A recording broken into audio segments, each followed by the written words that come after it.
আসসালামু আলাইকুম। তো আশা করি সকল প্রবাসী ভাইরা ভালো আছেন।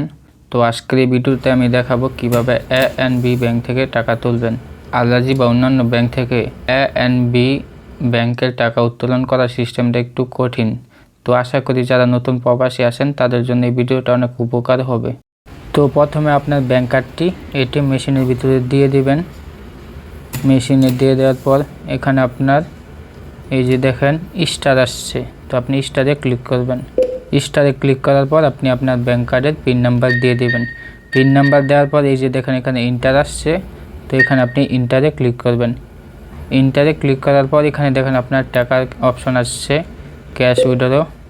তো আপনি এখানে ক্যাশ উইথড্র ক্লিক করার পর এখানে আপনার অপশন আসবে যে আপনি কত টাকা তুলবেন। তো আমি এখান থেকে 300 টাকা তুলব, তো আমি এখানে 300তে ক্লিক করলাম। তো একটু অপেক্ষা করতে হবে। তো এই যে আমার কার্ড দিয়ে দিল, আর কিছুক্ষণ পরে আমার টাকাও দিয়ে দিবে। এই যে দেখেন টাকা চলে আসছে।